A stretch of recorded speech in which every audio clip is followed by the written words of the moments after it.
નમસ્કાર મિત્રો ઉના દલિત કાંડના ચુકાદામાં શું ન્યાય મળ્યો છે? શું કાયદો કાયદાની રીતે ચાલ્યો છે? ન્યાય પણ મળ્યો છે, કાયદો કાયદાની રીતે પણ ચાલ્યો છે? તો પછી વિરોધ કેમ? તો પછી નારાજગી કેમ? તો પછી ફરિયાદી પક્ષ દ્વારા એક પછી એક નિવેદન કેમ? જે સમાજથી આવે છે ફરિયાદી પક્ષ, એ સમાજના આગેવાનો પણ ગુસ્સો ઠાલવી રહ્યા છે. તેની પાછળનું કારણ શું છે? આઈપીસી 307 ક્યાં ગઈ? સરકારી વકીલ શું કહી રહ્યા છે અને તે જે કહી રહ્યા છે ખરા અર્થમાં તેવો માહોલ છે કે નહીં? વિસ્તારથી વાત કરું તો ગુજરાતમાં 2016માં એક મુદ્દાની ચર્ચા ખૂબ થઈ, ઉના દલિત કાંડ. 11 જુલાઈએ ગીર સોમનાથ જિલ્લાના ઉનાથી 20 કિલોમીટર દૂર આવેલા મોટા સમઢિયાળામાં 4 દલિત યુવાનોને ઢોર માર મારવામાં આવે છે. ગાડી પાછળ બાંધી સરઘસ કાઢવામાં આવે છે. જાહેરમાં ખૂબ માર મારવામાં આવે છે. વાક શું હતો? તો કથિત ગૌરક્ષકો કહે છે કે તેમણે ગૌ હત્યા કરી છે, પરંતુ હકીકત શું સામે આવી કે સિંહે મારણ કર્યું હતું. તેઓ ચામડું ઉતારી રહ્યા હતા. જે બાદ ભારે હંગામો થાય છે, ભારે વિરોધ થાય છે. દલિત અસ્મિતા યાત્રા પણ નીકળે છે. જિગ્નેશ મેવાણી જેવા નેતા આગેવાની પણ કરે છે. માયાવતી સમગ્ર દેશમાં મામલો પહોંચાડે છે. અરવિંદ કેજરીવાલ આવે છે. આ સાથે જ રાહુલ ગાંધી પણ ખબર અંતર પૂછે છે. એટલે કે મામલો ખૂબ મોટો બને છે. એ સમયના મુખ્યમંત્રી આનંદીબહેન પટેલ પણ જાય છે. પરંતુ ધીમે ધીમે કેસ ચાલી રહ્યો હતો. સમાચાર આવી રહ્યા હતા. આ વચ્ચે સમાચાર સામે આવે છે કે 5 લોકોને દોષિત ઠેરવવામાં આવ્યા છે. 5 આરોપીને દોષિત ઠેરવ્યા છે, બાકીના નિર્દોષ છે. જે બાદ સરકારી વકીલ તરફથી પણ પ્રતિક્રિયા આવે છે અને આ સાથે કોર્ટ દ્વારા સજા પણ જાહેર કરવામાં આવે છે. એટ્રોસિટી એક્ટ અંતર્ગત 5 વર્ષની અને બાકી 3 વર્ષ 2 વર્ષની. જો કે 5 છે, જેમાંથી 4 આરોપીઓએ 5 વર્ષથી પણ વધુની સજા ગુજારી ચૂકી છે. એટલે તેઓ જામીન પર બહાર, અને અન્ય એકને 5 વર્ષ પૂરા હજુ નથી થયા, 4 વર્ષ 2 માસ જેટલું થયું છે. એટલે તેઓને હજુ જેલમાં રહેવું પડશે. પરંતુ સરકારી વકીલે કહ્યું કે હર્ષ સંઘવી ચિંતા કરતા હતા. તેમનો કહેવાનો મતલબ એ દિશામાં હતો. અને આ સાથે તેમણે એ પણ કહ્યું કે ન્યાયિક પ્રક્રિયા તરફ શ્રદ્ધા વધી છે. કેટલી શ્રદ્ધા વધી છે તમે પોતે સાંભળો કે પીડિત પરિવારમાંથી આવતા વ્યક્તિએ શું કહ્યું અને આ સાથે જ જિગ્નેશ મેવાણીએ શું કહ્યું. હર્ષ સંઘવી સાહેબ પૃચ્છા કરતા હતા અને આજરોજ એમાં સરકાર પક્ષે જે રજૂઆતો અને કેસ ચલાવી અને જજમેન્ટ આવી ગયેલ છે, જેથી લોકોને ન્યાય અને કાયદાના શાસન ઉપર અને વ્યવસ્થા ઉપર શ્રદ્ધા બેસેલ છે.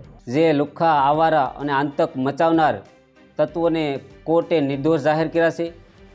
જો આવા આવારા તત્વોને કોર્ટ નિર્દોષ જાહેર કરતી હોય, અત્યાચાર ગુજારનારને કોર્ટ નિર્દોષ કરતી હોય, તો એમને કોર્ટમાંથી પૂરેપૂરું પ્રોત્સાહન મળ્યું છે. ફરીવાર હુમલાઓ અને આવા કૃત્ય કરવામાં એમને જરા પણ કાયદાનો ડર નહીં રહે.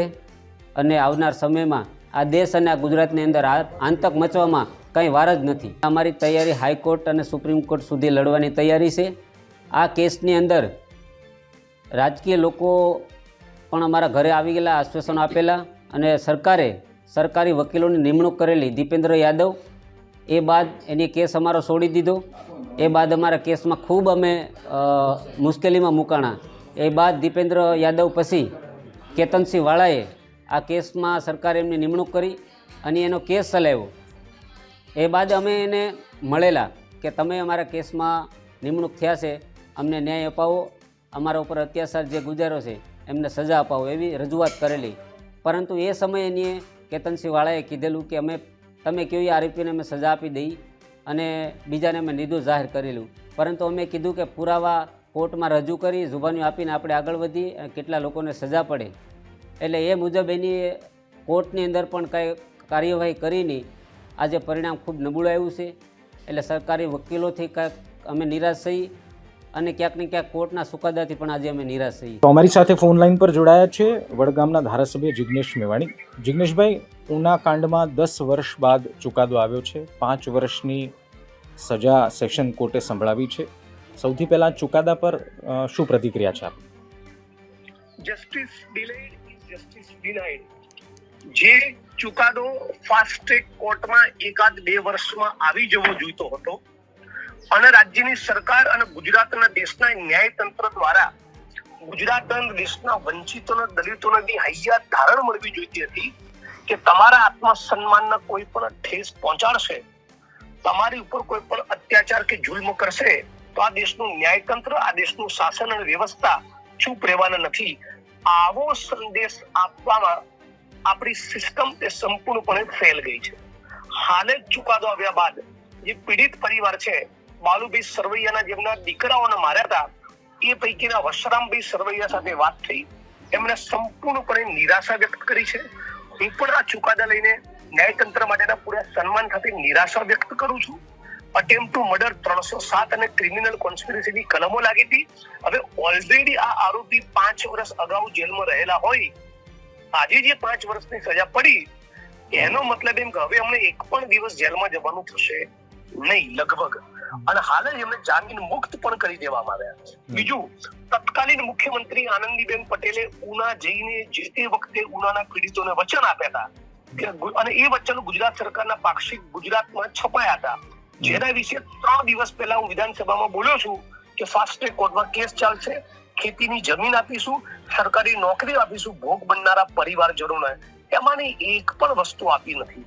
હદ તો એ છે કે જે વિડીયો, ઉનાનો ચકચાર જગાવનારો વિડીયો આખા ગુજરાત અને દેશે જોયો, અને જેના પડઘા આંતરરાષ્ટ્રીય સ્તર ઉપર એ હદે પડ્યા કે જ્યારે અમદાવાદથી ઉનાની 400 કિલોમીટરની યાત્રા લઈને હું નીકળ્યો હતો, ત્યારે અમારા સમર્થનમાં યુકેમાં, અમેરિકામાં, ઓસ્ટ્રેલિયામાં પ્રોટેસ્ટ થયા હતા. આ વિડીયોને અને FSL ના રિપોર્ટને, વિડીયો સબબના FSL ના રિપોર્ટને કોર્ટ દ્વારા માન્યતા આપવામાં આવી નથી. એટલે ઉનાના પીડિતો આવાનાથી બહુ નારાજ છે, આહત છે. હું પણ દુઃખી છું, નિરાશ થયો છું. રાજ્ય સરકાર પાસે અપેક્ષા છે કે રાજ્ય સરકાર પોતે આમાં senior counsel, eminent criminal lawyer hire કરી પીડિત પરિવારોની પડખે ઉભી રહીને આમાં અપીલ દાખલ કરે.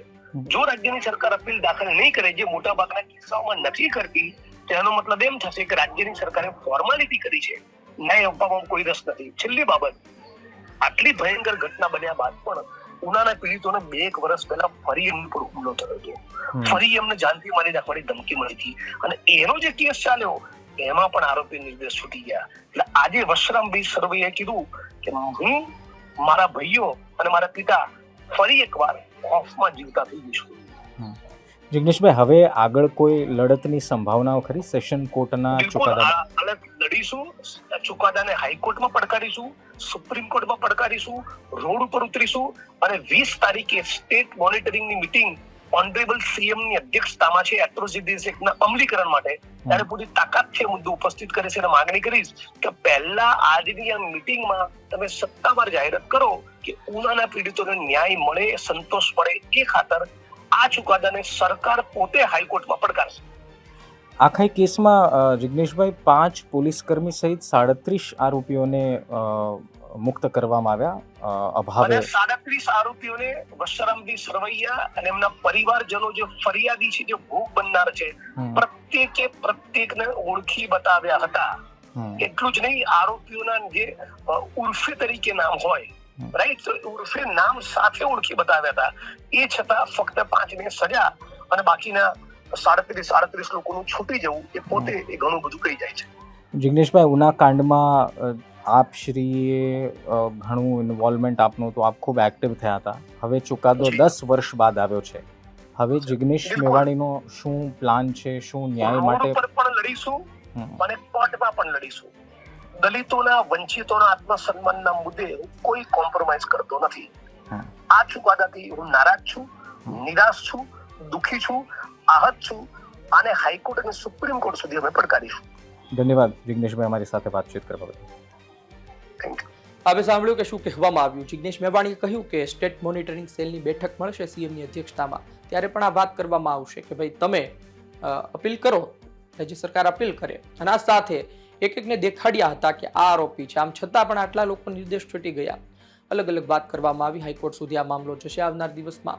પરંતુ 307 ક્યાં ગઈ? જિગ્નેશ મેવાણીએ આ બાબતે વાત કરી, પરંતુ વકીલ શું કહે છે તમે ફરી એક વખત સાંભળો કે વકીલે 307 બાબતે શું કહ્યું હતું. 307ની કલમ હતી તેનું શું? 307ની કલમ હતી તે મુજબ સરકારે ચાર્જશીટ કરેલ, પરંતુ 307ના જે ઇન્ગ્રીડિયન્ટ્સ એટલે કે તેના માટે આવશ્યક તત્વો હોવા જોઈએ તે પુરવાર થાય તો જ નામદાર કોર્ટ એમાં સજા કરી શકે. અને નામદાર કોર્ટમાં જુબાની અને પુરાવાઓ દરમિયાન જે વસ્તુ નામદાર કોર્ટે ધ્યાનમાં લઈ અને જે તે ન્યાયિક નિર્ણય કરેલ છે. તો આપણે સાંભળ્યું કે વકીલે શું કહ્યું. આઈપીસી 307 અત્યારે ભારતીય ન્યાય સંહિતાની 109 થઈ ચૂકી છે, પરંતુ અટેમ્પ્ટ ટુ મર્ડર લાગુ પડે છે. અને એ સમયે 307 હતી, પરંતુ દૂર ક્યાં થઈ, ગાયબ ક્યાં થઈ? જવાબ એ છે, તમે બધી વાતનો સારાંશ કાઢો તો જવાબ એ છે કે સાબિત નથી થઈ શક્યું. મેડિકલ રિપોર્ટ, તબીબ કહે છે કે એવી મોટી ઇન્જરી નહોતી. જોકે પીડિત પરિવાર શું બોલે છે તમે સાંભળ્યું.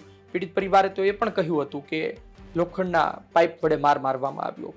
ખેર સાબિત નથી થઈ શક્યું અને ત્યારબાદ વકીલે આ કહ્યું છે. એટલે કે હવે વિચારવાનું રહ્યું કે 307 દૂર થઈ છે, તે બાદ હવે કેવા પડઘા પડી શકે છે. આવનાર સમયમાં ચૂંટણી પણ છે, તો કેવી અસર જોવા મળી શકે છે. અને હજુ મામલો, જિગ્નેશ મેવાણીએ કહ્યું કે રોડ પર પણ લડીશું અને કોર્ટમાં પણ લડીશું, એટલે કે મામલો હજુ આગળ જશે. આપનો અભિપ્રાય આપજો, આપ શું વિચારી રહ્યા છો? અને સાથે વાત કરવામાં આવી કે હજુ હમણાં જાનથી મારી નાખવાની પણ ધમકી આવી હતી, તેમાં પણ આરોપી છૂટી ગયા છે. આ તમામ બાબતે વાત કરી છે.